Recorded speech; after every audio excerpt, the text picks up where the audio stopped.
Bueno, buenas tardes. Es un gusto estar hoy a iniciar, apenas iniciar, porque el evento va a moderar y va a liderar María Regina. Solamente darles la bienvenida desde la Tindad y desde la campaña que los impuestos ayuden a las mujeres a garantizar sus derechos. Esta es una campaña mundial que la estamos llevando desde América Latina también y en cada uno de los países, de nuestros países donde nuestras organizaciones participan en una de las organizaciones que forma parte, que es la Tindad. Así que bienvenidos y bienvenidas a este importante debate que estamos tratando de llevar a nivel mundial, a nivel latinoamericano y a nivel en cada uno de nuestros países. Regina, quedas a cargo del evento. Muchas gracias a todas. Muchas gracias, Verônica. Es un gusto, un placer para nosotras estarmos acá. Y muchas gracias también por proponer al Instituto Justicia Fiscal que hiciera parte de ese evento como representante de esta campaña en Brasil. Y decirte que, bueno, como estamos en Brasil, vamos a hablar en portugués, que es nuestra lengua materna. E, então, muito boa tarde a todas, a todos que estão nos acompanhando para esse evento, para discutir, afinal de contas, o papel dos tributos, o papel da justiça fiscal, como é que isso pode contribuir para melhorar a qualidade de vida das mulheres, mas não só das mulheres, né, de toda a nossa população. E nós estamos efetivamente nesse mês de março, agora já quase no finzinho, e sempre no mês de março, né, um mês que é uma época em que a gente comemora e celebra, na verdade, não aquelas, né, aquelas coisas românticas, né, de ganhar presentes e flores, e homenagens de mulheres corajosas e bravas, né, isso até faz parte, vamos dizer assim, mas o que nós celebramos no mês de março, efetivamente, são as conquistas e todo o legado que já outras tantas mulheres nos deixaram para que a gente hoje pudesse estar aqui. E também, mas não só relembrar, nós estamos aqui com uma proposta de nos esperançarmos, de procurarmos argumentos, procurarmos fatos e ações e atitudes que nos levem a melhorar esse sistema que tanto oprime as mulheres, como depois a gente vai falar um pouquinho mais. E já para não me alongar nessa primeira parte, né, antes eu vou passar a primeira palavra para a Cristina. Nós combinamos, então, de fazer uma fala entre 10, no máximo 15 minutos de cada painelista, e depois, né, entre elas eu faço alguma consideração bem breve, e se eu tiver algumas perguntas, a gente também pode responder depois. Então, o que a gente quer discutir hoje? Uma das coisas que a gente quer discutir, ou pelo menos tentar achar a resposta, né, é saber se efetivamente o sistema tributário brasileiro, ele reforça a desigualdade entre homens e mulheres ou não? Como é que nós podemos analisar essa questão? Porque, na verdade, nós estamos, né, um momento em que nós não podemos deixar de falar, infelizmente, a situação brasileira enfim, a gente até se emociona, né, mas ela é bastante dramática, né, nós temos mais de 3 mil pessoas morrendo por dia, nós temos esse descalabro, toda essa política que está nos levando para esse abismo. Mas, além disso, nós temos toda a questão das pautas econômicas e tributárias que já vinham nos assolando desde 2015, quando a crise entrou e ela cada vez mais forte. Então, nós já tivemos o teto de gastos, nós temos reforma previdenciária, reforma trabalhista, enfim, uma série de reformas que a gente sabe que não está levando a um lugar melhor. Mas também nós não podemos esquecer do papel do sistema tributário, né? Como é que nós podemos ajudar a pensar uma maneira de que, sabendo, né, que, enfim, que o sistema tributário não é neutro ao gênero, como é que nós podemos auxiliar nessa questão. Então, eu já passo a palavra para a Cristina. Ela é doutora em Economia pela Universidade Federal do Rio Grande do Sul, e ano passado ela e mais outros autores fizeram um estudo para o Instituto de Justiça Fiscal, discutindo justamente, tentando responder essa pergunta, né? Se, afinal, o sistema tributário, ele reforça ou não as desigualdades de gênero. Então, eu já passo a palavra para a Cristina, para que ela possa fazer a sua apresentação. Obrigada, Regina. Bom, primeiramente, eu gostaria de agradecer o convite. Para mim é um grande privilégio estar aqui conversando com vocês sobre esse assunto tão importante, dividindo a mesa com a professora Daniela, que eu admiro bastante como professora, como pesquisadora, e também com a pesquisadora Graziele, que eu estou conhecendo agora. Eu gostaria também de agradecer especialmente a Maria Regina, que teve essa iniciativa de realizar a pesquisa sobre as desigualdades tributárias de gênero no Brasil, e na qual eu participei com o professor Robert e com o pesquisador João Batista. E, bom, esse evento, como a Regina falou, é especialmente importante, já que ele acontece no momento que a gente precisa urgentemente pensar em soluções para a população, e que essas soluções perpassem para dentro da preservação da vida e a garantia de dignidade e renda, porque durante a pandemia a gente teve um aprofundamento, inclusive, das desigualdades sociais e das desigualdades de renda. Como a Regina lembrou, no Brasil a gente acumula 300 mil mortes pela Covid-19, e essas mortes elas acontecem principalmente entre a população negra e a população pobre, que não tem condições de permanecer em casa, em isolamento social, e penaliza principalmente as mulheres, que são as principais provedoras de trabalhos de cuidados. E elas são resultado de uma política de descaso com a vida das pessoas, com a saúde pública, com a pesquisa. Então, não é possível a gente tolerar que a vida seja tratada com essa indiferença tamanha. Então, antes de eu começar a falar sobre os resultados da pesquisa, eu deixo o meu grande pesar às vidas que foram interrompidas, às pessoas que perderam os seus afetos, lembrando que o Estado e as políticas públicas, eles devem servir para a população, e o que a gente vive no Brasil é uma grande atrocidade, é um crime contra a humanidade.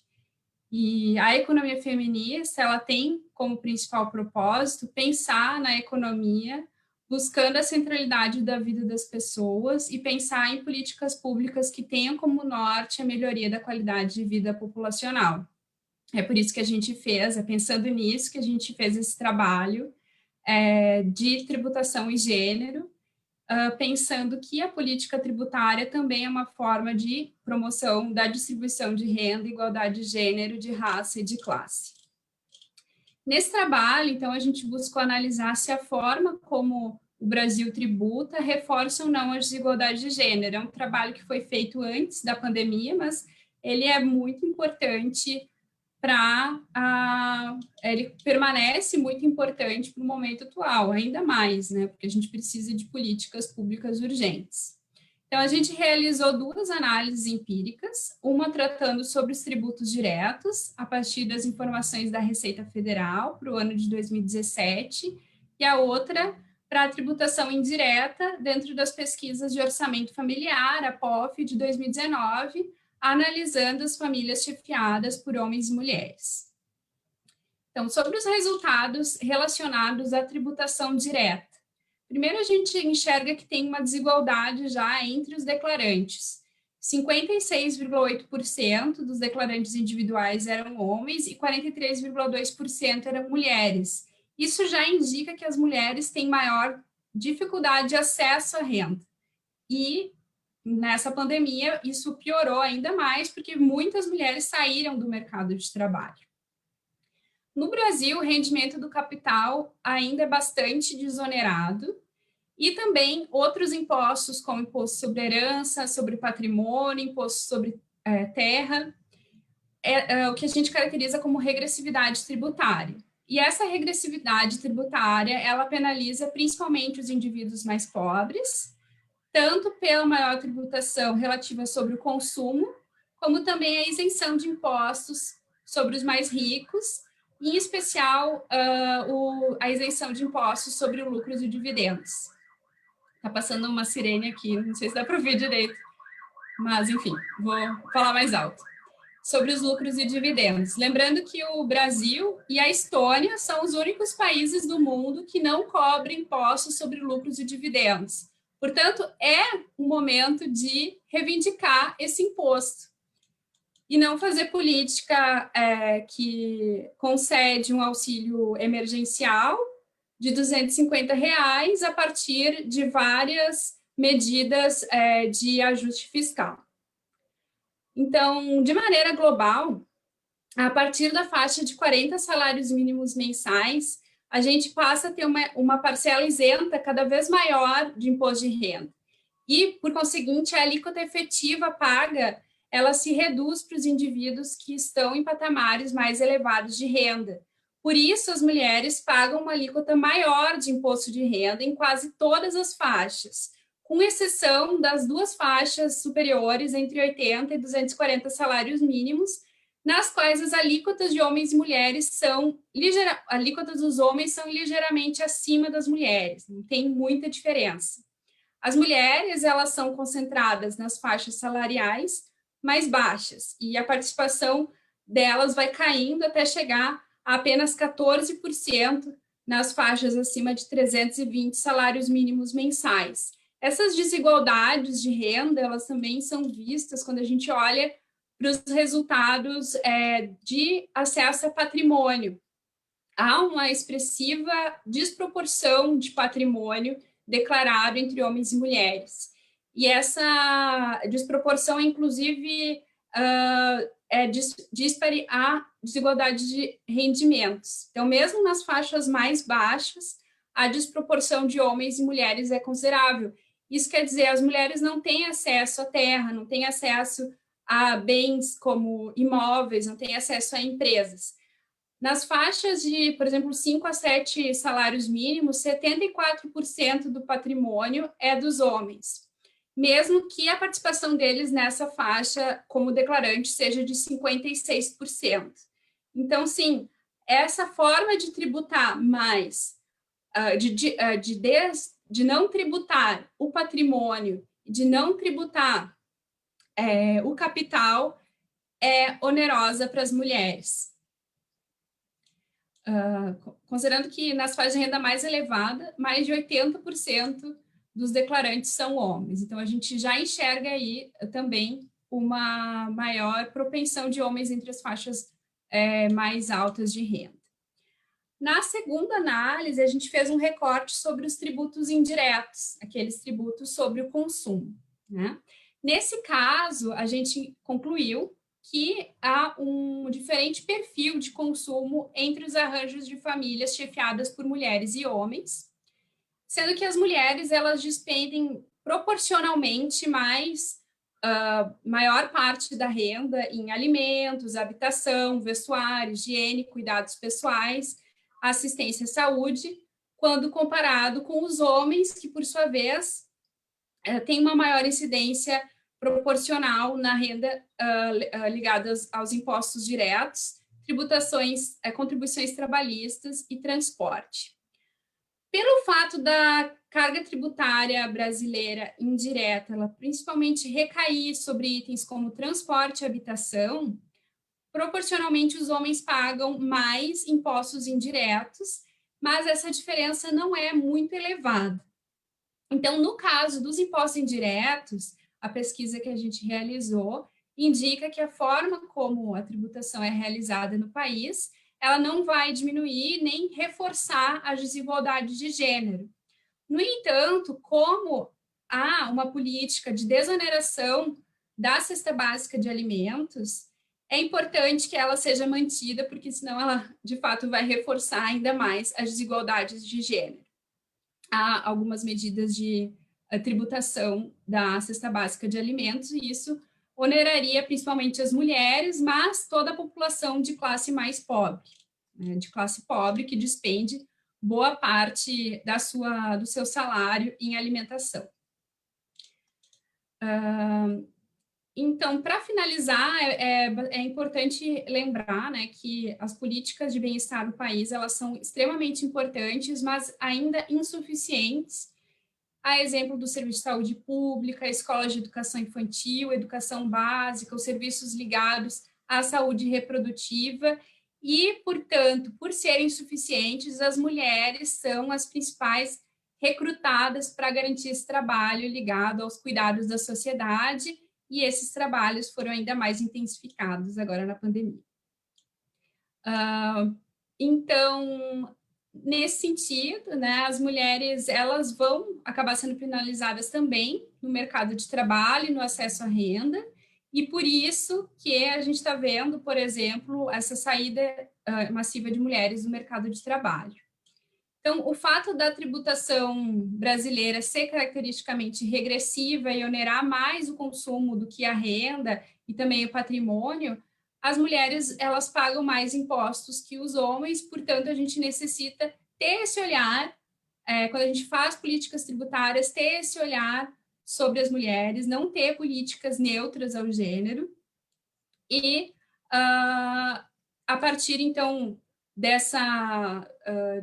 desse olhar, pensar em políticas de transferência de renda, como auxílio emergencial, e também intensificar os serviços que devem ser direito garantido de todas as pessoas, como serviços públicos, mas que eles são necessários principalmente para as mulheres, já que elas fazem esse trabalho de cuidados, que não é remunerado, não é reconhecido socialmente, não é valorizado.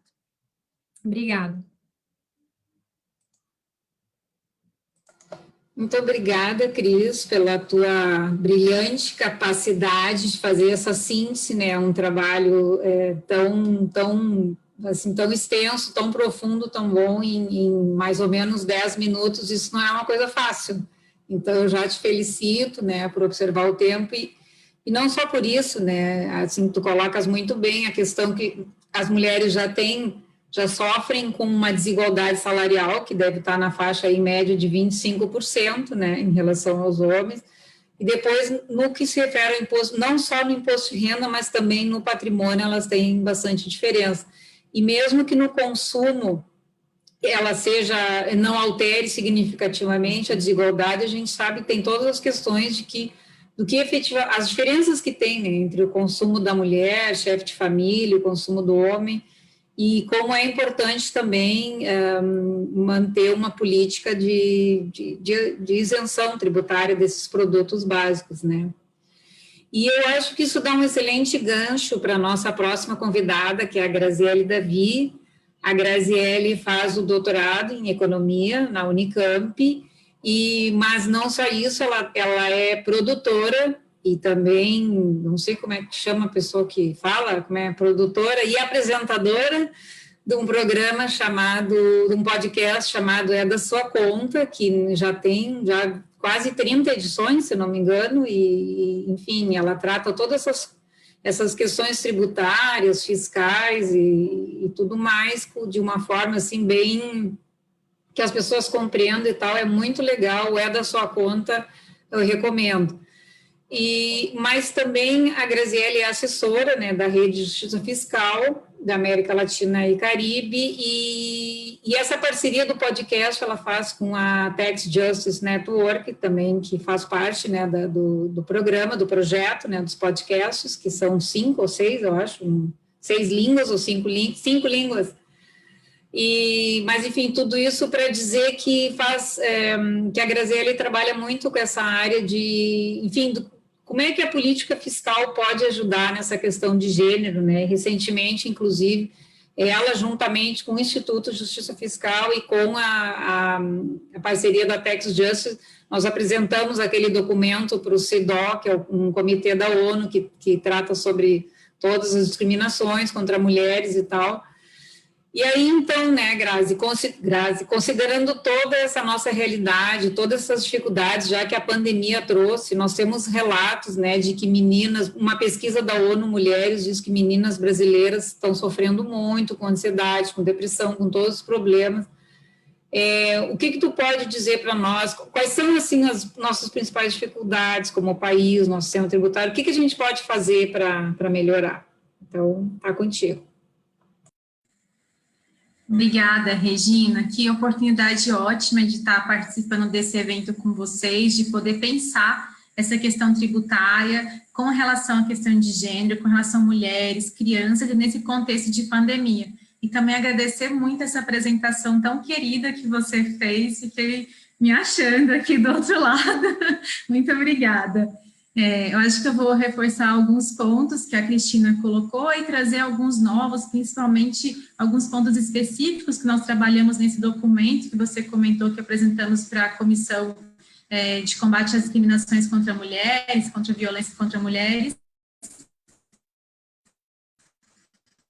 e alguns outros elementos específicos. Então, queria começar com o que é estruturante na sociedade, né? Em todas as sociedades, a gente sabe que existe esse contexto bastante machista, de patriarcado, em que as mulheres têm uma posição social diferente da posição do homem, e que acaba reduzindo as suas possibilidades de existência e de ter uma renda mais adequada, e que são situações que são impostas pela sociedade.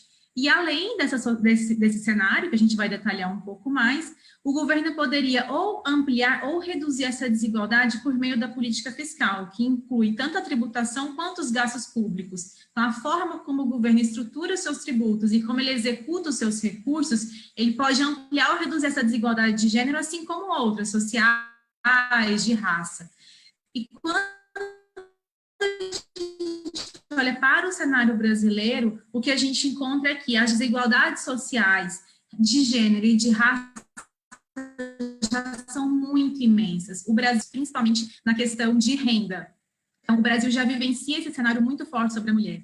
E outros elementos também são muito importantes com relação a isso. O primeiro é que a questão reprodutiva, ela é muito sobre a mulher. E quando a gente fala em questão reprodutiva, eu acho que a gente sempre vai lembrar o que há alguns anos um grande empresário brasileiro falou: se eu tiver que escolher entre um homem e uma mulher, é claro que eu vou escolher um homem, porque aí mulher engravida. Então, essa questão reprodutiva e o peso que é colocado sobre a mulher com relação a isso, essa responsabilização, tiram a mulher da possibilidade de um mercado de trabalho mais formal, que é onde estão as garantias sociais, infelizmente, elas são muito vinculadas com o trabalho formal e não como um direito humano em si. Além disso, a gente tem um outro elemento, que além das mulheres estarem no mercado de trabalho mais informal, todos os trabalhos de cuidado são colocados como responsabilidade da mulher, e são justamente os trabalhos não remunerados. Será que eles são não remunerados justamente porque são as mulheres que são chamadas a executarem eles? Então, isso também é uma questão a ser pensada pela sociedade. Será que esse trabalho de cuidado realmente não é importante, ou porque ele é executado por mulher e a gente não remunera esse trabalho? Junto com a questão de pensar por que os direitos são vinculados a um trabalho formal e não com o fato de que somos seres humanos dignos de uma dignidade humana e com necessidade de uma garantia de um direito. Então, esse é o contexto. E aí, quando a gente olha para a tributação, o que a gente encontra? Em países, principalmente do sul global, e o Brasil se destaca muito nisso, quando a gente tem um sistema que é muito regressivo, mais baseado sobre o consumo do que renda, isso vai onerar as pessoas mais pobres. A gente acabou de falar que a estrutura social faz com que as mulheres sejam mais pobres. Os trabalhos delas ou não são remunerados, ou são pouco remunerados em relação aos trabalhos dos homens. Então, as mulheres são mais pobres. E se eu tenho uma tributação que é proporcionalmente maior sobre os mais pobres, consequentemente, o Estado está tributando mais as mulheres. Olha que cenário. Serviços de cuidado que deveriam ser garantidos pelo Estado, como saúde, cuidado de idoso, creches, não são garantidos, são repassados para as mulheres, então ela, de certa forma, financia isso, né? O seu trabalho financia o Estado. E depois elas também têm que pagar proporcionalmente mais tributos, porque é mais tributado o consumo do que renda e patrimônio. Então, em si, essa estrutura tributária é extremamente perversa contra as mulheres. E quando a gente vai olhar para cada tributo em específico, a Cristina fez uma análise maravilhosa sobre o que acontece no imposto de renda da pessoa física. Então, existem vários elementos ali que fazem com que as mulheres também acabem pagando mais. E um que é muito perverso, em si, ricos normalmente recebem por lucros e dividendos, não por um salário, né, vamos falar assim. E quem são normalmente as pessoas que recebem por lucros e dividendos quando a gente olha os dados, os grandes números do imposto de renda da Receita Federal? São homens. Então, os homens são os que mais recebem por lucros e dividendos. E se eles não são tributados no imposto de renda e são os mais ricos, então o que a gente tem em um cenário? Que nem no imposto de renda da pessoa física, que deveria ser o tributo mais progressivo, os homens são tributados. E as mulheres são. Então, nisso também está um grande problema. A gente precisa rever essa desoneração de lucros e dividendos no Brasil. Um outro elemento que chama muita atenção é a questão da pensão alimentícia também. Enquanto os que fornecem a pensão alimentícia não têm que pagar imposto de renda, quem recebe tem. Pela estrutura social que nós já falamos, normalmente são os homens que pagam e as mulheres recebem. Então, mais uma vez, a gente joga para as mulheres a responsabilidade do tributo e tira dos homens. E depois, o que as mulheres vão fazer com a pensão? Comprar, consumir coisas para as crianças. E aí, o tributo é maior sobre o consumo e, mais uma vez, recai sobre as mulheres. Falando nessa curiosidade, né, de itens que recaem sobre a mulher de forma bastante surpreendente, a gente podia falar de um elemento que é de item exclusivo de mulheres, que são produtos menstruais. A gente pensar que é uma situação que é inerente à mulher, né, todos os meses ela vai menstruar, e ela não tem como fugir dessa situação, é orgânica, isso vai acontecer, pelo menos as mulheres que menstruam, né, pensando nessa questão de gênero mais ampla, o Estado deveria ofertar condições para que isso não fosse um problema social, e isso não é verdade. A tributação de absorventes hoje chega a 27%, é uma tributação muito alta e que, inclusive, faz com que meninas deixem de ir à escola, porque uma vez por mês elas não têm condição de ir à escola porque elas não têm dinheiro para comprar um absorvente. E a tributação faz com que esse produto seja ainda mais caro. Outra questão é o que a gente conhece como pink tax, que na verdade não é um tributo, mas é uma diferenciação de preços entre produtos ou para homens ou mulheres. Então, eu posso ter uma Gillette, né, aquele depilador, tem o azul e tem o rosa. Você pega os dois e você compara, o rosa é quase o dobro do preço. Por quê? O corante rosa é mais caro? Não, pela estrutura social, que penaliza as mulheres, inclusive com preços diferenciados e mais caros. Com relação aos tributos sobre patrimônio, também é muito observado que os patrimônios estão muito mais com os homens do que mulheres, e os patrimônios no Brasil são muito pouco tributados. Por quê? São os tributos mais progressivos que a gente poderia ter e com melhor capacidade de redistribuição de renda e melhoria de mobilidade social também. E para poder, né, fechar, acho que vale trazer um elemento muito importante desse documento que a gente entregou, que é a questão internacional, que é como os abusos tributários e os fluxos financeiros ilícitos prejudicam as mulheres. Só no ano passado, com dados da OCDE, a Tax Justice Network estimou uma estimativa bastante modesta, digamos assim, moderada, porque eles trabalharam só com dados reais disponibilizados pela OCDE, sendo que a gente sabe que os dados são maiores, então esse contexto pode ser ainda muito pior. O Brasil perde 15 bilhões por ano com fluxo financeiro ilícito. 15 bilhões é mais do que a metade do orçamento da saúde. Dava para poder financiar a saúde, dava para a gente usar esse recurso para poder financiar o auxílio emergencial, que agora está sendo tão disputado, por exemplo, e que é muito importante para as mulheres. Dava para a gente não precisar aprovar uma PEC emergencial que retira direito dos servidores públicos. E aí, quando a gente fala servidores públicos, parece que tem um pessoal muito do mal ali, cheio de privilégios. Mas se a gente olhar quem são os servidores públicos, a maioria deles são professores, são profissionais de saúde, são profissionais de segurança pública. Quem são a maioria entre professores e profissionais de saúde? Mulheres. Então, quando a gente retira direitos de servidores públicos, nós estamos diretamente afetando mais mulheres do que homens também, porque as mulheres são a maioria. Então, isso também é uma questão muito importante a gente pensar. Tanto os mecanismos que poderiam reduzir desigualdade, tudo que está sendo feito para poder abrir novas receitas e potencial, na verdade, ampliam essa desigualdade e penalizam mais as mulheres. E aí, nesse sentido, algumas propostas, né? O que pode ser feito? Como a gente já falou, acabar com essa lei que isenta a tributação de lucros e dividendos. Tem que voltar a taxar isso no imposto de renda da pessoa física. Tem que ser feita uma de impacto nos direitos humanos a cada nova proposta tributária, direitos e na questão de desigualdade antes da reforma e depois da reforma. A gente precisa de um imposto sobre riqueza para reduzir desigualdade, precisa ampliar a tributação sobre patrimônio, e a gente precisa também de uma tributação sobre o lucro excessivo de grandes corporações nesse cenário de Covid. Tem grandes corporações como Google, Amazon lucrando muito e não sendo tributadas, enquanto as mulheres a gente pretende sofrer, reforma administrativa, ampliar essa capacidade de arrecadação do Estado na questão internacional, para poder limitar esse fluxo financeiro ilícito, esse abuso tributário. Nós precisamos de relatório país a país das grandes corporações e de um registro público de beneficiários finais das grandes corporações. A gente conseguir levar essas bandeiras para frente, a gente consegue fazer com que a política fiscal possa reduzir desigualdade de gênero e ajudar a garantir o direito de mulheres e meninas. Muito obrigada. Muito obrigada, Grazi. Estou adorando, assim, que o pessoal está super colaborativo no tempo. E, enfim, é bem importante isso que tu estavas comentando, Graziele, porque assim como a gente quer falar de tributação e desigualdade de gênero, por que a gente quer falar nisso, né? Porque a gente precisa trazer à luz, precisa poder expressar que existe essa desigualdade, né? Da mesma forma como tu estavas falando na questão dos absorventes. Eu me lembro da pessoa que fazia a campanha na Colômbia, responsável pela campanha na Colômbia. Ela diz que, independentemente das pessoas, algumas são contra, acham que não é por aí o caminho, que tu tem que fazer devolução em vez de isentar produtos, enfim, há várias formas de pensar a questão, né? Mas uma das coisas que ela trouxe é que, quando chegavam nos congressos, lá no Congresso, em Bogotá, na Colômbia, lá, era uma reação, assim, muito estranha, porque as pessoas não tinham essa ideia, de que meninas poderiam não ir ao colégio, não ir à aula, porque não tinha absorvente. Então, no mínimo, serve para que a gente possa colocar o debate, né? Colocar e ver que isso aí pode ser um problema e grande. Então, é muito importante o que a gente está fazendo.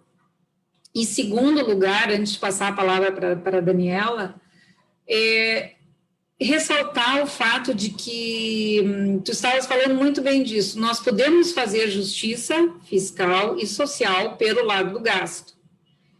Mas não faz muitos anos, isso, olha, eu creio que deve ser coisa de menos de 10 anos que nós começamos a nos dar conta, nós que eu digo sociedade, né, muitas pessoas começaram a se dar conta que não basta tu fazer a redistribuição de renda só pelo lado do gasto, as políticas públicas são importantes, Bolsa Família, BPC, enfim, assistência, previdência, são super importantes, mas nós precisamos também olhar para o lado da arrecadação, para o lado que se tributa, e também escolher o que nós vamos tributar. Se nós vamos continuar tributando mais consumo, ou se efetivamente nós vamos fazer um aumento na tributação sobre a renda, sobre o patrimônio, que está mais que necessário. Então, muito boas tuas colocações. E agora, a nossa outra convidada é a Daniela Kuhn. A Daniela, ela tem doutorado em desenvolvimento rural pela URGS, e ela é coordenadora do Núcleo de Economia Feminista também da Universidade Federal.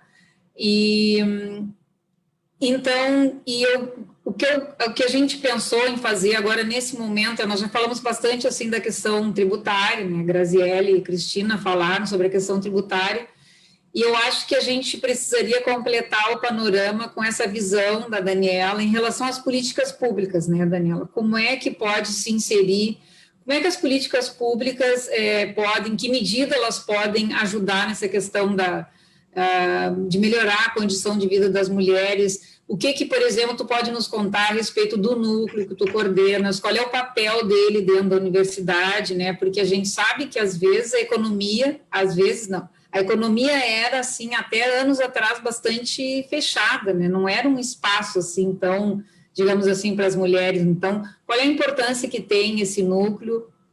Enfim, o que nós podemos dizer em relação às políticas públicas para combater essa desigualdade de gênero e melhorar a vida das mulheres e meninas?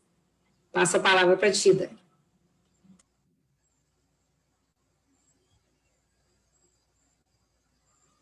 Deixa.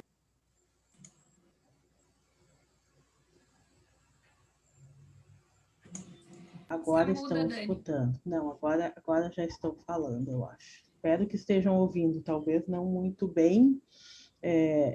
Eu vou, antes ainda de agradecer o convite da Regina e de agradecer a oportunidade de compartilhar esse espaço, né, com alguma generosidade das meninas da Cris e da Graziele, me desculpar por essa condição, assim, desse home office, né? Que eu estou parecendo sair das profundezas do inferno, sei lá, eu nessa escuridão. Mas eu estou sem luz nessa peça e eu não consegui transferir o computador para fazer outras coisas. Eu sou geração anterior, né? Então eu não consigo muita mobilidade nessas novas tecnologias, infelizmente, mesmo depois de um ano de pandemia. Então, feitas essas ressalvas, mas de qualquer maneira eu achei que ainda era melhor essa luzinha do que só a voz, né? E aí não quis deixar a Regina nervosa e tal, então vou falar daqui mesmo desse ambiente meio assim estranho, tá? Então, assim, agradecer a Regina, ela tem feito realmente, como disse a Graziele, apresentações bastante generosas, né, da nossa fala, nos deu esse privilégio, como mencionou a Cristina, desse momento de estar aqui conversando um pouquinho, né? E isso fica depois também para outras pessoas que quiserem assistir, então isso é algo importante e parece que é algo que a gente aprende também, né? Estamos aprendendo com essa questão da pandemia. Mas ela também tem, né, uma atuação bastante forte, principalmente na divulgação desses estudos e desses espaços, né? Então, há de se fazer esse reconhecimento. Ela é uma entusiasta e, mais do que isso, eu diria até uma sonhadora, né? De uma utopia, assim, de um mundo melhor que se faz a partir dessa percepção que as mulheres apresentam, que é uma percepção diferente, que é uma percepção um pouco menos dura, né? E uma percepção de vida, e se a gente quiser falar de economia da vida, né? Então, agradecendo a oportunidade, também quero fazer essa referência, porque a Maria Regina é integrante do núcleo, bastante ativa, e nos deu, então, essa oportunidade de estar aqui hoje comentando alguns elementos, né? E com as jovens, né? Então, eu sou da geração anterior, a gente vai deixar o mundo aí para essas moças aí que acreditam e querem um mundo melhor para que o mundo de fato mude, né? E isso é bastante importante, e aí já estou terminando o meu preâmbulo, né, para falar do que a Regina pediu, mas nesse momento especificamente em que a gente vive, de fato, um momento bastante difícil, né, que é difícil para cada um de nós, para cada uma de nós, e que é difícil de uma maneira coletiva de viver, né? Então, assim, ainda mais quem está no Rio Grande do Sul, especificamente essas 3 semanas tem sido bastante difícil em relação a isso. A pandemia e a questão do recrudescimento, né, dos casos e a situação nos hospitais. Então, vejam que nós estamos num momento, e aí eu talvez fazendo um grande sobrevoo, que em alguma medida, né, e isso também dá margem para outra conversa e para outras análises, mas que em alguma medida é resultado de um mundo que se não se importou pouco com a vida das pessoas, né, e com a forma como as pessoas viviam, no mínimo deixou de lado algumas questões importantes, né, e isso nos leva a um conjunto de estruturas que não são hoje suficientes, claramente não são suficientes, para exercer cuidado em relação à saúde das pessoas. Claro que é um momento de excepcionalidade, mas claro que nós sabemos também que existem outras estruturas em que nós temos condições de cuidado que são diferentes. E aí, tentando puxar essa fala, eu vou tentar trazer um pouco para essa ideia de economia feminista, pensando aquilo que a gente tem feito no núcleo, né, e aquilo que é pensado também fora do núcleo, dentro da Faculdade de Ciências Econômicas, da URGS, e pensando essa ideia de uma economia de cuidado e de uma economia da vida que se alinha de uma forma bastante aderente, eu vou chamar assim, à economia feminista que a gente tem tratado no próprio núcleo, né? Então, fazendo de novo a ressalva de que a gente tem aqui talvez uma miríade de conceitos que envolvem gênero, né? Até análises de gênero em economia, que não necessariamente estão associadas à economia feminista. Então, a gente tem uma economia feminista que está ligada a no nosso caso, no núcleo, né? A uma interpretação crítica desse sistema de reprodução que a gente tem hoje, associada, quem sabe, um pouco mais à economia política, né? Mas aí também já convido vocês, aqueles que têm interesse de participar do núcleo, né? Nós temos reuniões abertas, temos uma agenda de discussão, que cumprimos mais ou menos, né, Gurias? Mas, assim, tentamos, né, fazer essas conversas de uma maneira quinzenal. Bom, então, o núcleo, ele tem uma origem, que não é uma origem exatamente em mim, ou pessoalizada, né? Eu hoje estou coordenadora desse núcleo, mas o núcleo é mais do que isso. Ele vem antes de mim e ele deve seguir além de mim, né? Dentro da universidade, essa é a nossa esperança. Então, a professora Janice instituiu a disciplina de economia feminista, conseguiu, dentro da nossa área, né? Dentro do curso, estabelecer com alguma resistência, então isso é importante, né? Nós aqui estamos entre pares, né? Mulheres conversando sobre a importância da economia feminista. Nem todas as mulheres reconhecem essa importância da forma como nós estamos comentando aqui. E aí no mundo dos homens isso começa a ficar talvez um pouco mais complexo, né? E aí numa área mais dura e antropofágica, como é a área da ciência econômica, talvez a gente tenha aí uma dificuldade um pouquinho maior, né? Então, a professora Janice trouxe essa disciplina, trouxe esses conceitos, trouxe toda a problematização da situação do que é ser mulher dentro desse modo de reprodução, que é o nosso modo de reprodução capitalista, então todos vivemos a partir dessa dinâmica, e aí estamos entendendo como uma dinâmica de exploração, como uma dinâmica de expropriação, e as meninas chamam muito bem a atenção, em alguma medida, pensar a expropriação do tempo dessas vidas dessas mulheres, que é um tempo que é invisibilizado, que é um tempo que é não pago, que é um tempo que não é reconhecido, e que dentro da estrutura fiscal do Estado também é invisibilizado na medida que se tende a pensar, né, uma estrutura neutra em termos de gênero. E ser neutro em termos de gênero numa sociedade que não gera todas essas consequências que as meninas já chamaram a atenção. Quer dizer, nós temos uma tributação que incide de uma maneira bastante importante sobre essas mulheres, e aí se a gente pensa um ponto de vista do encadeamento dessa relação, essas mulheres, ao mesmo tempo que têm uma tributação mais alta, né? E eu, enquanto a Graziele falava, esse ano nós teremos, eu me lembrei que esse ano a gente vai ter uma monografia que eu estou orientando, então é algo importante dentro da faculdade, que é pensar exatamente o Pink Tax, né? Então, assim, por que e como isso aparece na sociedade, e como isso não é estudado, isso não é visibilizado, não está nos nossos discursos, nas nossas leituras de academia.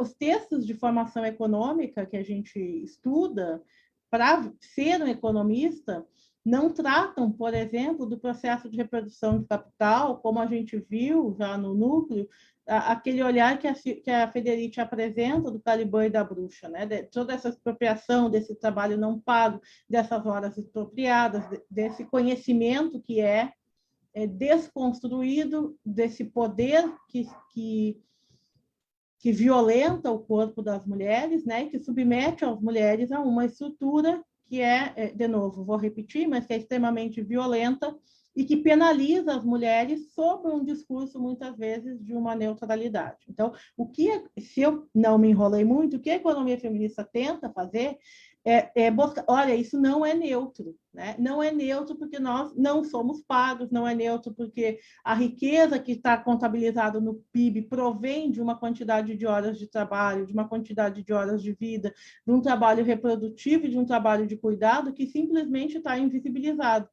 E aí a gente nem precisa tentar... Nós não vamos olhar aqui, mas assim, não é por acaso que está invisibilizado, né? Tem uma estrutura de poder que faz com que isso não seja reconhecido, com que isso não seja valorizado. Se a gente nós pegamos livros de microeconomia, né? Então, quando surge análise de gênero em microeconomia e tentando trazer esses aspectos, e aí pensando essa divisão de homem e mulher, olhar dados descritivos, estatística descritiva em relação a isso, já apresenta essas diferenças. E aí talvez a diferença que mais tem aparecido, ou que se discute no Dia da Mulher, ou que recentemente virou lei na Alemanha, né, é o fato da igualdade de salário. Quer dizer, algo que, se a gente faz o mesmo trabalho, né, tem a mesma qualidade de trabalho, e vejam que isso já é injusto, porque o nosso processo de trabalho, de geração de riqueza, vai além daquilo que é reconhecido hoje como um emprego, né? Como um trabalho público da esfera do mercado, da venda dessas horas de trabalho. A gente tem todo um trabalho que não é vendido, que não pode ser mercantilizado e que não deve ser, na minha opinião, mercantilizado, mas que precisa ser reconhecido, que é algo que talvez a gente pudesse chamar, e eu acho que eu já comentei, de uma economia da vida. Claro que tem a economia do mercado, que se discute, mas eu tenho uma economia que engloba essa de mercado e que, inclusive, dirão alguns, nas quais eu me incluo, e algumas, né, que viabiliza essa economia, que pensar trabalho reprodutivo e os trabalhos de cuidado. Então, isso ainda está muito invisibilizado. E a economia feminista, me parece, pega para si essa função e tem esse objetivo de se organizar, tanto do ponto de vista teórico quanto do ponto de vista metodológico, para, pelo menos, visibilizar esse processo todo, né? Nós, esse ano, temos discutido lá no núcleo alguns textos, e temos mais alguns para discutir ao longo do ano, que vão pensar isso, inclusive, de forma metodológica. Então, tudo bem, a gente já sabe, né, esse exercício que as meninas já apresentaram, né? Então, a gente já sabe que isso está invisibilizado, isso não pode ficar assim, porque senão nós vamos reproduzir ad infinito essa igualdade, essa desigualdade que tem sido reproduzida até então. Então, é preciso pensar essas metodologias, né? Identificar elementos, e nós discutimos com alguns pontos convergentes e divergentes, como é muito saudável dentro do processo científico, né, de construção dessas teorias e de pensar esses arranjos metodológicos. Inclusive, é importante pensar se as nossas variáveis elas servem para isso ou não, né? E alguns podem pensar que não, outros podem pensar que, bom, é o que a gente tem, então vamos adaptar. E é um esforço.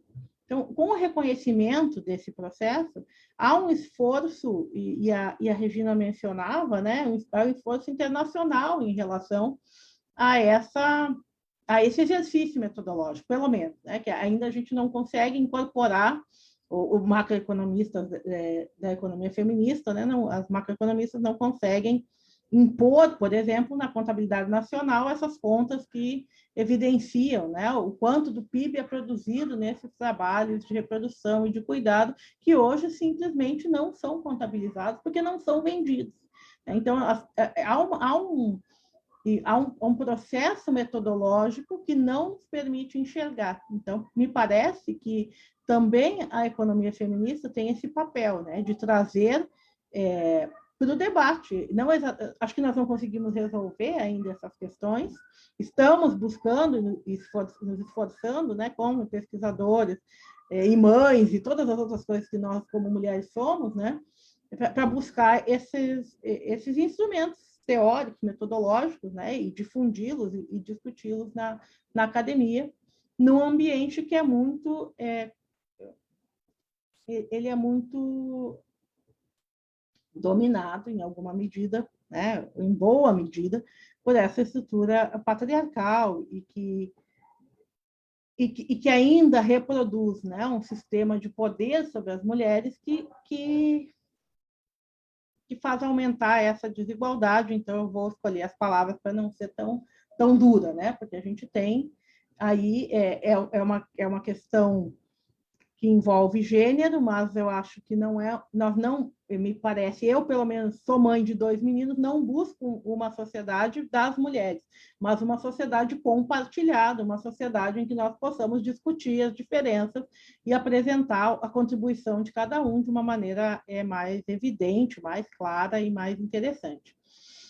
Então, eu acho que o núcleo tem feito isso, tem tentado isso e tem conseguido.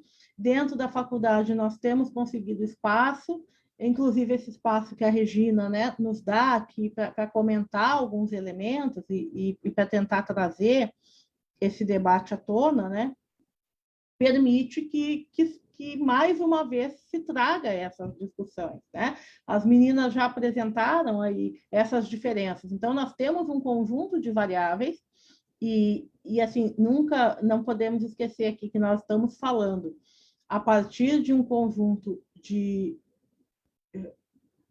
recolha de dados, eu vou chamar assim, que já aconteceu, né? E hoje nós vivemos, e aí eu me enrolo muito, né? A Regina sabe, mas eu já vou tentar ir fechando, mas hoje nós vivemos um desmonte total, inclusive, da possibilidade de coleta desses dados. Então, se nós já tínhamos problema para buscar arranjos metodológicos e formas de apresentar esse uso do tempo, né, dentro dos domicílios, a questão das chefes de domicílio, a distribuição salarial, a tomada de decisão em relação ao gasto da renda nas casas, isso já era complicado, agora, sem orçamento para o IBGE fazer as pesquisas, seja elas qual for, vai ser muito mais difícil. Então, eu vou comentar, talvez eu possa comentar ainda 2 minutos, que eu não falei sobre as políticas públicas, mas assim, a gente tem alguns dados de políticas públicas,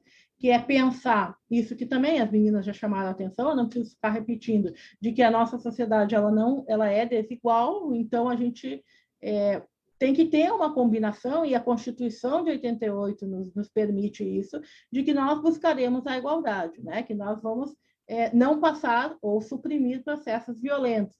E aí, então, a partir dessa desigualdade, buscar arranjos e ponderações para que o futuro, ao longo do tempo, essas desigualdades possam ir reduzindo e, quiçá, não existam mais, né? Mas que a gente esteja atento a elas.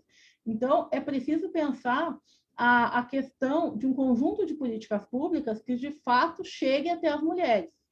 E aí eu posso comentar aqui muito rapidamente, né? Se a gente pensasse o Bolsa Família, tem um debate, nós já comentamos sobre isso, sobre o Bolsa Família, que reforça o papel da mulher como cuidadora. Sim, mas a mulher é a cuidadora, né? Nós podemos discutir se eu podia ter outros tipos de políticas até de empreendedorismo, políticas de ingresso no mercado de trabalho, mas eu não posso deixar para trás o fato de que quem exerce trabalhos domésticos, quem exerce trabalho de cuidado, quem tem trabalho de reprodução é a mulher, né? Então, por isso, ela tem que ter um acesso diferente, tá?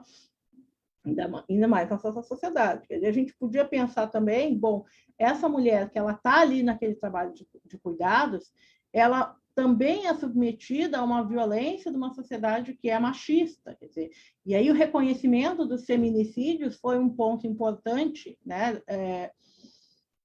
Bom, existe um crime que é matar alguém simplesmente pela questão, por ser mulher, né? Pelo gênero que a pessoa tem, e está dentro de uma estrutura de poder. E isso não foi fácil, quer dizer, talvez as mais jovens tenham entrado num mundo onde já existia essa figura e esse crime. Mas quando isso foi criado, eu me lembro das pessoas gozando disso, né? Homens, assim, e até mulheres, quer dizer, fazendo pouco caso da figura de um crime novo que era contra as mulheres. Ah, não, a pessoa não entendia o que estava acontecendo, né? E eu acho que isso a gente avançou. E isso tende a não mudar, assim, espero, né? Mas vejam que, e aí se a gente olha o momento que a gente está hoje, de desmonte dessas políticas, né? No momento de pandemia, onde a violência doméstica aumentou, e quem sofre essa violência são mulheres e crianças, né? E essas crianças estão sob responsabilidade, na maioria das vezes, das mulheres. Isso não significa que não tenha, né, homens que cuidam dos seus filhos, não é isso, mas a gente trabalha com dados, com probabilidade de que as coisas aconteçam. Então, é muito mais provável que os filhos fiquem sob os cuidados da mãe. E por isso eu preciso lutar por essas políticas, e por isso eu preciso pensar nessa estrutura de proteção para essas famílias e para a família que não e daí não estou pensando naquele ideal de família, tá? Tá bom, então tá, minha gente, muito obrigada, mas veja assim, nós precisamos dessas políticas e elas são justificadas e elas estão sendo desmontadas, tá? Muito obrigada. Eu não queria te cortar a palavra, Dani, só queria te avisar, assim, para observar um pouquinho o tempo. Ah, não, Mas antes de passar, então, para as gurias aqui a gente chama as gurias, fazerem as suas considerações finais. Primeiro eu quero te dizer, Daniela, vai ter que ser formal, né? Daniela, quero te dizer que luz própria não é para qualquer um. Tá? Tem gente que não precisa de luz elétrica para brilhar. Tá? Primeiro lugar. Segundo lugar, eu vou me incluir nessas jovens que tu tá colocando aí, que vão ficar, que para quem tá achando que tu vai passar o bastão, porque eu só sou jovem há mais tempo, tá, Dani? Mas então eu vou me incluir nessas jovens aí, que nem a Cristina e a Graziele. Mas agora falando sério, né? Muito obrigada, Dani, por essa tua fala, assim, bastante. Ela contextualiza bastante, né? Porque o que nós temos que observar é que a opressão, o sistema, é um sistema de exploração, a gente tem que dar nome aos bois, é um sistema capitalista que explora, e são vários tipos de opressão, mas não é que seja um em cima do outro sobre as mulheres. Tem questão de raça, de etnia, questão de orientação sexual, de classe, de tudo que é coisa. Mas elas são transversais. E, por isso, elas precisam de políticas mais efetivas para serem combatidas. Então, assim, extremamente importante isso que tu está falando. E também o papel que pode ter um núcleo, por exemplo, como esse de economia feminista, dentro de uma universidade, que é um espaço público, né? A gente tem que ressaltar que nós estamos dentro de um espaço público, isso aí é inegável o serviço prestado, né, pelo serviço público, né? Também a Graziele já comentou, né? Quem são efetivamente os serviços públicos que vão ser servidores públicos que acabam sendo penalizados, né? Com esse corte de verbas, com corte de salário, enfim, com possibilidades de nem ter mais concurso, de colocar os sindicatos, coisas assim que parece que nós vamos retroceder, sei lá, antes da Constituição, né? Então, realmente é muito importante que a gente tenha essas políticas públicas e que elas possam funcionar. Bem, os feminicídios que tu estava citando, né? Eles aumentaram, só que as denúncias até diminuíram. Por quê? Por causa da pandemia, né? Aumenta aquela convivência com o agressor que a mulher é obrigada a ter, mas também dificulta ela poder denunciar, né? Procurar um outro lugar, enfim, procurar ajuda. Quer dizer que é uma situação bastante complicada. Bom, então, eu gostaria de agradecer imensamente também, além das nossas convidadas, agradecer muito a Latindá, a Verônica Serafini, também a Leonora, que estava aqui nos ajudando na parte técnica, digamos assim, porque isso é uma parceria, né? Não só tem a Global Alliance, que nós não citamos ainda, né? Creio que não foi citado. Essa campanha ela é desenvolvida pela Global Alliance, pela Rede de Justiça Fiscal, pela Latindá e pelo Centro de Direitos Humanos, Social Rights, está em inglês, eu não me lembro o que quer dizer. Mas, enfim, são entidades que estão promovendo essa discussão, que é muito importante para nós, né? E não é só para um mundo melhor para as mulheres, bem como tu disseste, Dani, eu acho que eu já tinha comentado, nós queremos um mundo, a Center of Economic and Social Rights, obrigada. Nós queremos um mundo melhor para todos, todas e todes, né? Então, eu passo pela ordem, né? Passo a palavra para a Cris, para ela falar uns 3 minutos, por aí, suas considerações finais, depois para a Graziele, e fechamos com a Daniela. Se a Verônica também quiser fazer o encerramento, ela já está convidada. Certo, obrigada novamente, Regina. Queria agradecer o momento e dizer que foi de grande aprendizado.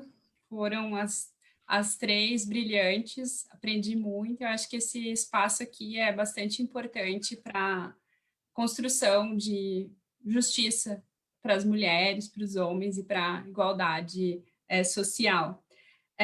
Tem algumas questões que a Graziele levantou, várias questões que eu achei muito interessante, assim, eu fiquei pensando quando ela falou sobre a questão dos impostos sobre absorventes, né, e por que isso não porque a menstruação não é algo falado na sociedade, por que não é uma política pública para auxiliar essas meninas. é justamente porque as pessoas que menstruam não estão nos espaços públicos, né? A gente não está representada nesses lugares, né?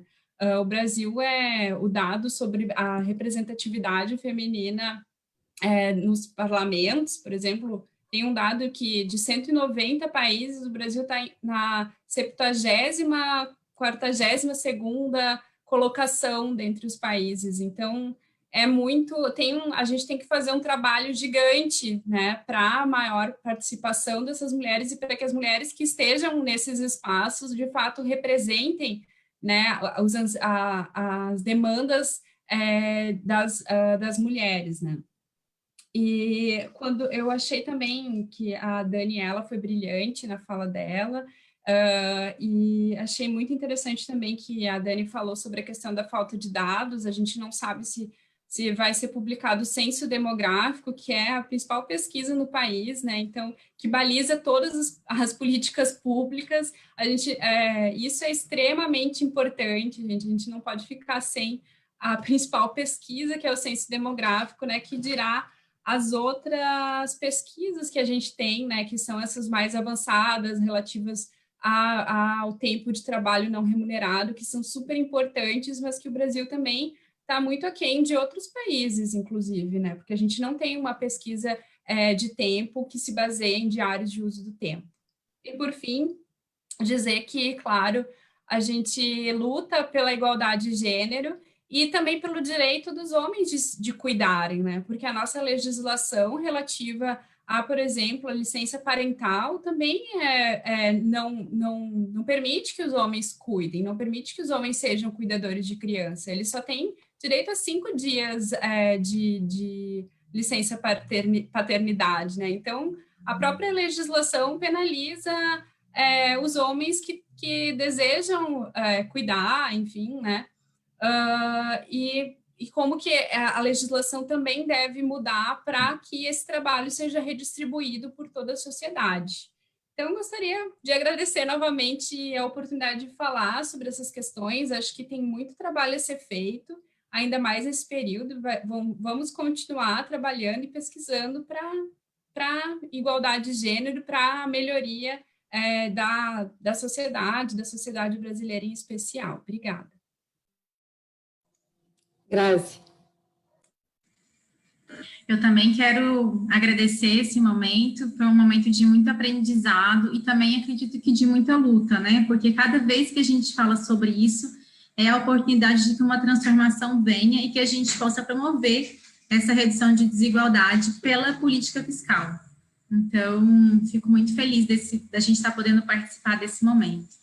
E aproveitar e falar assim, um pouco dos nossos patrocinadores, né, convidar todo mundo a conhecer o trabalho do Instituto de Justiça Fiscal, que tem se dedicado muito a essa luta de justiça, tanto fiscal quanto social, tem estudos na área que a Cristiana conduziu, os trabalhos do CSR, que também são muito bons, que fazem essa relação entre política fiscal, direitos humanos e desigualdades. Convidar todo mundo a participar da semana, né, dos dias de ação global da Global Alliance for Tax Justice, que é a Aliança Global por Justiça Fiscal. A gente vai terminar 2 semanas de atividade muito intensa, seminário, evento na ONU, carta enviada para a ONU, uma série de eventos acontecendo em todo o mundo, e essa atividade, inclusive, faz parte desse contexto de várias atividades, né? Então, não somos o único evento acontecendo, hoje aconteceu em outras partes do mundo, e é muito bom pensar isso, né? A gente faz parte de um grande movimento buscando mais justiça fiscal para reduzir desigualdade de gênero, e também conhecer o trabalho da Rede Latino-Americana de Justiça Fiscal, da Latindad, e se envolver nessas atividades, porque existe uma possibilidade. Tem um grupo de trabalho, tanto na Rede Latino-Americana quanto na Aliança Global, sobre justiça fiscal e gênero. Então, quem quiser participar também entra em contato, vai ser muito bom ter mais acadêmicas e sociedade civil participando desses espaços. E, mais uma vez, muito obrigada. Nós que agradecemos, Daniela, as tuas breves considerações finais, tá? Tá bom, serei breve. Eu só quero agradecer a oportunidade. Eu acho que falar sobre isso sempre é importante, porque nós vamos, aos poucos, né, problematizando e pressionando essa desigualdade e a sociedade violenta em que a gente vive, e comentar aí com as meninas, daí incluindo a jovem Regina também, né, que foi muito importante. Então, de novo, agradecer, porque pessoalmente estar aqui com vocês e falar um pouco sobre isso é um momento de esperança, né? No meio do, me parece que é um momento de esperança. Assim, quando a gente pensa sobre mudanças, né? Quando se traz um conjunto de alternativas, e não é mudar o mundo de hoje para amanhã, mas é um processo que já vem acontecendo há bastante tempo e que vai continuar acontecendo, é acreditar num mundo melhor, e eu agradeço a oportunidade de estar aqui essa noite. Quem quiser conhecer o Necofem, ele está aberto, né? Nós estamos aí fazendo discussões e pensando e problematizando esse mundo e discutindo a economia feminista. Boa noite, bom descanso e se cuidem, gente. Tá, agradecendo. Eu acho, para encerrar, né, eu até tinha separado uma frase, porque nós temos várias teóricas, por exemplo, nós temos Angela Davis, Bell Hooks, Nancy Fraser, Cristina Carrasco, nós temos muita gente boa, Federici também, mas nós temos aqui no Brasil a nossa Lélia Gonzalez, que tão pouco a gente fala dela, né? E ela tem aquela frase que até eu tinha pensado em colocar aqui, que eu não vou ler agora, vou me lembrar de cabeça o que eu consigo me lembrar, mas porque vai no sentido assim das mudanças que a gente vem fazendo e vem tentando fazer. Quando ela diz, na escola, ninguém nos falou do legado do negro, da mulher, do jovem, do pobre, etc., né? São coisas que nós estamos tendo que aprender. Então, acho que eventos, aprender a fazer também, né? Aprender a recuperar a memória. E é bem como eu estava colocando nisso, mês de março, nós vamos relembrar as pessoas, as mulheres que já estiveram aqui e que já lutaram tanto, e, ao mesmo tempo, nós vamos nos esperançar para continuar na luta. Então, eu agradeço imensamente, em nome do Instituto Justiça Fiscal, né, que foi a organização parceira de todos esses, digamos assim, patrocinadores do evento que a Graziele já citou, foi a parceira aqui no Brasil. E então eu já peço para a Verônica, então, se ela quiser fazer alguma consideração final, senão a gente dá uma boa noite. Verônica? Ahí está. Muchas gracias y bueno, esperamos desde nuestras organizaciones, lastimosamente no hablo portugués, desde nuestras organizaciones tratar de construir un movimiento feminista, no solamente desde la sociedad civil, sino también desde el trabajo como economistas. Así que esto no solamente es un evento puntual de hoy, sino tratar de construir también una solidaridad latinoamericana en términos de los movimientos sociales y desde quienes trabajamos economía feminista. Muchas gracias. Gracias. Buenas noches. Gracias. Buenas noches. Buenas noches. Chao.